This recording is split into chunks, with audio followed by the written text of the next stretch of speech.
තමන්ගේ අම්මගේ මිනිය දන්නේ නැතුව තමන්ගේ අතට කපන්න එනවා. කපන්න ආපස් එකපාරට මේ කනට බෙල්ල තියන අපේ කෙල්ලට පේන්න ගන්නවා. මම මැරිලා මගේ මිනිය මම්ම කන සසරක් මේක. කිව්වට තේරෙනවද දන්නේ නැහැ. මම මැරිලා මගේ මිනිය මම්ම කනවා. දැන් මම මැරුණා කියන්නකෝ. මං තිරසං ආත්මයක පණුවෙක් කියලා ඇතර උපදිනවා. මගේ මිනිහ මං කන්නේ නැද්ද? එතකොට මම දන්නද මගේ මස්ත මං කන්නේ කියලා. එහෙව් සතරක්.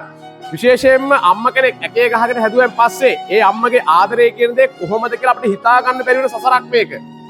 එක්තරා අවස්ථාවකදී රත්තරන් දියණියකට Taman ජීවිතය අධ්‍යාපනය ලබනවා. අධ්‍යාපනය ලැබුවෙන් පස්සේ වෛද්‍ය විද්‍යාලයට ගියයින් පස්සේ තමන්ගේ අම්මගේ මිනිහ කපන්න උනා කිව්වොත් ඔයාලා පිළිගන්නවා. තමන්ගේ දූට තමන්ගේ අම්මගේ මිනිහ කපන්න වෙනවා අද්දේ. හැබැයි කපන්නේ අනකම්ම ඕඩර්ස් දෙනකම්ම තේරෙන්නේ නැහැ අම්මගේ මිනිහ කපන්නේ කියලා. මේක හරි ලස්සනට අපි අර මේ ડોක්ටර් අතුල බණ්ඩාර කියලා මේ කුරුණෑගල හොස්පිටල් එකේ ડોක්ටර් කෙනෙක්. මෙයා හරි ලස්සනට මේක ගලබලා තිබුණා. මම ඔයාලට කියන්නම් හොඳට මේක අහගෙන ඉන්න. පුරුදු ලෙස එකිනෙකා වටවිය නොදත් පාඩම සොයන්න. මැද මේසෙ මත මහලු මවකගේ සිරුර සතපා කපන්න. පළමු පියවර පුරුදු උනේ අපි පින් සිතින් අය වඳින්න. දකුණු අත කපලා පටන් ගමු එකින් එක තතු බලන්න. ඒක ලස්සන කතාවක් තියෙනවනේ. ඒ කියන්නේ පළමු පියවර පුරුදු උනේ අපි පින් සිතින් අය වඳින්න. වෛද්‍ය විද්‍යාලයේ වෛද්‍ය ශිෂ්‍ය ශිෂ්‍යාවන් මිනිහක් කපන්න ගත්තන් පස්සේ ඉස්සෙල්ලා මිනිහට වඳිනවා. ඇයි ඒ? එකක් තමයි තමන්ගේ ජීවිතේ එතනින් එහාට තමයි මේ හැම අධ්‍යාපන කටයුත්තම සිද්ධ වෙන්නේ. අනිත් දේ තමයි මේ මිනිහ කපලා තව මනුස්ස ජීවිත කීයක් නම් මේකට බේර ගන්නවද? එහෙනම් අර සීනුව පිරයන්නේ මගේ රත්තරන් මැරිච්ච අම්මට හෝ අප්පච්චිට. තේරුණානේ? ඒ කට්ටිය ඒ නිසා තමයි මේ අම්මට වැඳලා තමයි මිනිහ ගත්තේ මැද මේසෙ මතට. ඒ ගත්තන් පස්සේ පොත බලාගෙන මම කියනකොට තව එකෙක් ඈ කපනවා. පොත බලන් මං කියනවා. දැන් මේ කෙල්ල කියනවා. දැන් මේ කෙල්ල පොත බලාගෙන කියනවා කපපන් කියලා. මේ කොටස කපන්න. වට වෙලා සිටි හැම එකාටම වාරයක් වගේ එනවා. වාරයක් එනවා. ඔය වටේ වෙලා ඉන්න ඔක්කොටම මේ පිහි අරගෙන අරක කපන්න වාරයක් එනවා. සුදු පාටකේ ස්වැටිය පරදන ස්නායු දෙක එබෙනවා. මේ කොණ්ඩෙන් යට තියෙන බලනහර දෙක එබෙනවා කපන්න හදනකොට. එකින් එක කපා විමසා ගමන පෙරටම ඇදෙනවා. දැන් මෙයා ඕඩර් දෙනවා. දැන් Taman කවුද කියලා දන්නේ නැහැ. ඕඩර් දීදී යනකොට කපා දැන් ඉස්සරහට වැඩේ ඇදගෙන යනවා. මේ යනකොට තිස් කබලයට මොළය පුදුමය වම දකුණ ගැන සොයනවා. මොකද මේ ඔළුව විතරක් බලලා හරියන්නේ නැහැ. මේක ගලවලා මොළේ මොකද්ද කියලා බලන්න ඕනේ. මොකද මොළේ වම් පැත්තෙන් ක්‍රියාත්මක වෙන්නේ දකුණු පැත්තෙන් ක්‍රියාත්මක වෙන්නේ වම. අපි ඔක අහලා තියෙනවනේ. ඒතර මෙයාලා ගලවලා දැන් මොළේ වම දකුණ බලනවා. මේ බලන ගමන් කඳුළු දරමින් ලොවක් පෙන්නු දැස උගුලා දමනවා. අනේ මේ රත්තරන් ඇස් දෙකෙන් කොච්චරනම් කඳුළු ගලන්නේ නැද්ද? මුළු ලෝකයක්ම දැක් ඇස් දෙක ගලවලා ගන්න ඇස් කිරි දෙකම. හරි? දැන් තාම යාගේ වාරය ආවේ නැහැ. දැන් කට්ටිය ගලවනවා. දැන් මෙයා කියනවා ගලවනවා. ඊළඟට එනවා මගේ වාරය පිහි අරගෙන ඇගේ පපුව මත එබෙනවා. ඔන්න මගේ වාරය ආවා. මං දැලිපිය තුඩ ගත්තා. අරගෙන පපුවට එබෙනවා. දකුණු පැත්තේ බෙල්ල පහලින් ලපය මානෙත් එවෙනවා. අම්මගේ ලපේ තියෙනවා.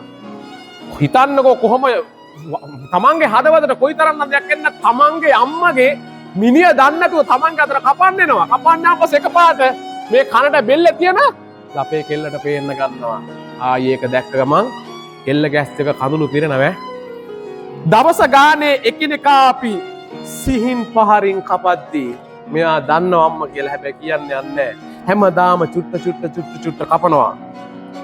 ලියු මැල්ලුම් අවුර වාගේ මස් කැබලියක බෙදෙද්දී මට මතක් වෙන්න මගේ රත්තරන් බුදු අම්මා මට පලා ටික කපලා දෙන්න පලාමිටි ලියපු විදිය. දැන් කෑල්ලෙන් කෑල්ල කපලා ගොඩ ගහලා පාඩමේ අවසාන භාගය ඇට ගොඩක් වී තිබිද්දී දැන් පාඩමේ අවසාන භාගය යන්නේ. දැන් මේකේ කපපු මස් ටිකයි ඇට ටිකයි ගොඩ ගහලා තියෙනවා. පොත වසා ඇස් පියාගත්තෙමි ලෝකේ රහසක් අඬද්දී මට මේක බලන් ඉන්න බෑ. මං කාටවත් මේ රහස කියන්නේ නැහැ. හැබැයි මං හිත ඇතුලෙන් කෑ ගගහ දැන් අඬනවා මේ කෙල්ල. කෑ ගගහ දැන් අඬනවා. කැබලි එක්කර වහා පෙට්ටිය හර තබාගෙන පිට වුණා. තේරුණාද? කැබලි එක්කර වහා පෙට්ටිය හර තබාගෙන පිට වුණා. සුදු වැඳන් පැන් වඩන මොහොතේදී කාටත් ඇඬ වුණා. මිනිහ වල දාන්න ඕන දැන්. ඉස්සෙල්ලම දුන්නේ වෛද්‍ය විද්‍යාලයට වල දැම්මේ නැහැ. වෛද්‍ය විද්‍යාලෙ මේක සුරක්ෂිතව තිබුණා. තමන්ගේ දූ ගැතුණු කැපුණා. දැන් මරණ කළා දැනුයි භූම දාන කරන්න ආදෙන සුදු වැදගෙන ඉන්න කට්ටිය දැන් පන් වෙනවා ඇඬ. දැන් නටනවා.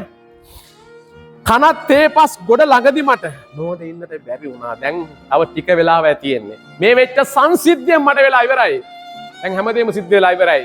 කනත් තේපස් ගොඩ ළඟදි මට නොහඬ ඉන්නට බැරි වුණා. මගේ අම්මා නිවන් දැක්කා කෑ ගහලා මට කියවුණා. මගේ අම්මා නිවන් දැක්කා.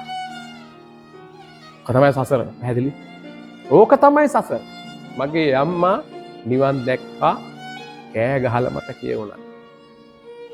අම්මා මැරෙනකොට කෙල්ල ඉගෙන ගන්නවා. අම්මා කැමති වෙනවා මරණේ වෛද්‍ය විද්‍යාලයට දෙන්න. කෙල්ල කොහොම හරි ඉගෙනගෙන එතකොට අම්මගේ ටාගට් එක දුව වෛද්‍යවරියක් කරන්න. එතකොට දුව වෛද්‍ය විද්‍යාලයට යනවා.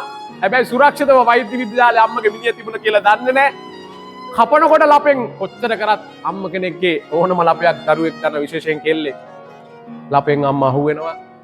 අන්තිමට කොච්චරනම් දෙයක් මේ මිනිහට කෙල්ලට කරන්න සිද්ධ වුණාද.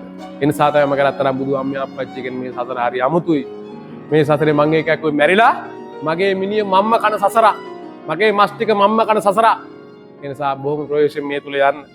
මේ සංසාරේ කවදාවත් අනිත් එක දැන් හොඳම දේ දන් දෙන්න කොච්චර නැති වුණත් තමන්ගේ ශරීරයෙන් හරි තමන්ගේ මැනිච්ච අර මලමිනියෙන් හරි මල සිරුරෙන් හරි දන් දෙන එක දන් දෙනවා. තමන්ට දන් දෙන්න බැරි කමක් නැහැ. තමන් මැරිලා තමන්ගේ මල සිරුරෙන් හරි තමන් දන් දෙනවා. අම්මා කියන්නේ සසරක්. අම්මා කියන්නේම සසරක් ඈ. ඒ නිසා අර නැති වුණාන් පස්සේ කෑ ගහලා වැඩක් නැහැ නේද මහත්තයා? ඉන්න කාලේ එයා වගේ යන්න ගොඩක්.